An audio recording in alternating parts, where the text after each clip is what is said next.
Okay, so now let us look at the three congestion control algorithms.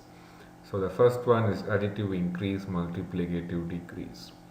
So in all the three algorithms, actually, source starts with a congestion window estimate of just one data packet, and so they start differing on how it increases this congestion window. So in the case of additive increase, the source just goes very conservatively by just increasing one data packet per window if all the data packets in the previous window go through successfully and it gets back the acknowledgement.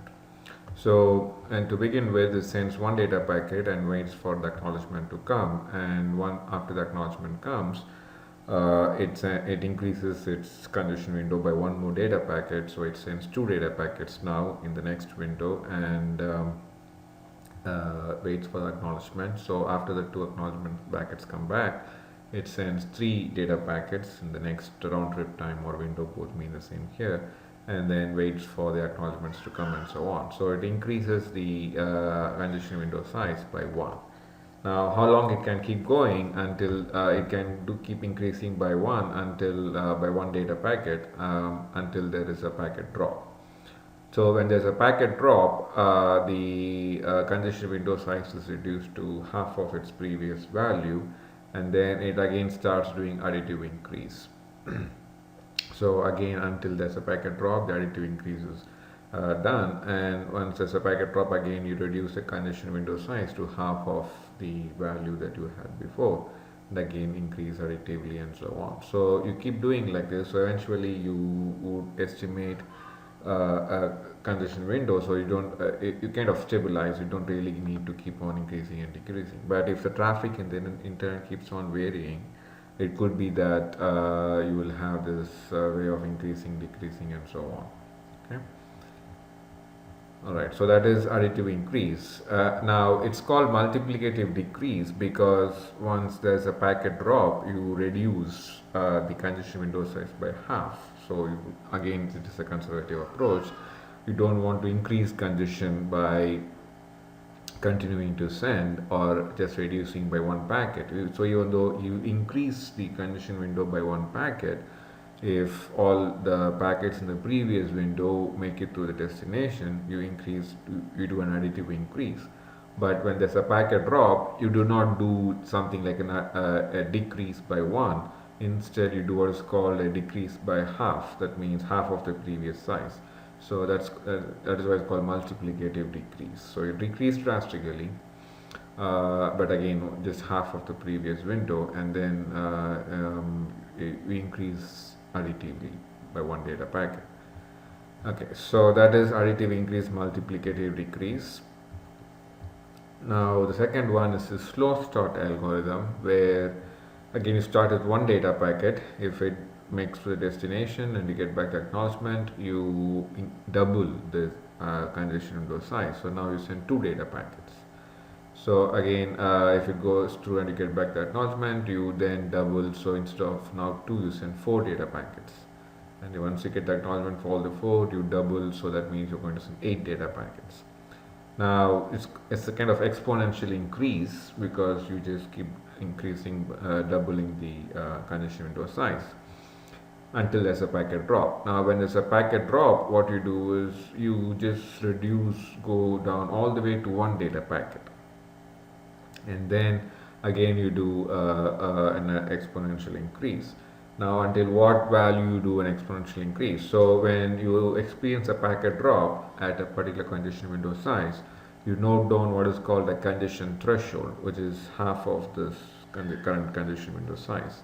So now when you do exponential increase from one data packet, then 2, 4, 8 and so on, you proceed like that until you reach the congestion threshold. Once you reach the congestion threshold, you do an additive increase. Now again, when there's a packet drop, you drop down all the way to one data packet, and when you do that, you also note down the congestion threshold, which is half of the congestion window size. And you again do an exponential increase until you hit the congestion threshold, and then you do an additive increase. Again, when there's a packet drop, note down the congestion threshold, reduce all the way to one data packet, and increase exponentially until the congestion threshold, and additive increase, and so on. Now, the reason why this is called slow start is because you go down all the way to one data packet and do an exponential increase. Now, even though you see that we do a lot of exponential increase, as we saw in the math problems, the number of round trip time it will take to send the required number of data packets will be actually the largest among for slow start among all the three condition control algorithms.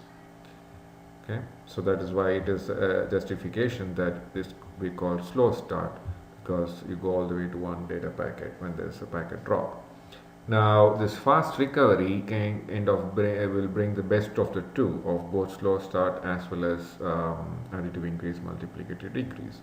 So this is how it is run. So you do an exponential increase for the first time when you begin with until there's a packet drop. Now the congestion threshold is half of this congestion window size. Now, unlike slow start, you don't drop down all the way to one data packet. One second. Continue from the congestion threshold. So when there's a packet drop, you note down half of the congestion window size, which is called congestion threshold, and send that many data packets corresponding to the congestion threshold, and then do an additive increase from there again until there's a packet drop. So when there's a packet drop, reduce to half of that congestion window size to what's called this congestion threshold, send that many data packets, and then again do an additive increase, and so on. So basically you're doing this exponential increase only once in the beginning, and after that you're reducing to half of the congestion threshold and just doing an additive increase. So unlike slow start, you don't go all the way to one data packet and do exponential increase until the congestion threshold and then do additive increase. So you do additive increase right away from the congestion threshold. And also, unlike AIMD, you don't do additive increase in the beginning, you do an exponential increase. So that's the kind of difference between fast recovery and AIMD also. But after the congestion packet drop, you drop to half of the previous window, that's the congestion threshold, and again increase, do an additive increase. So that way this is similar to AIMD.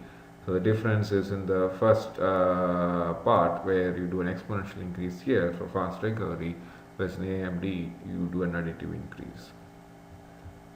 Okay, so these are the three congestion control mechanism that we saw. So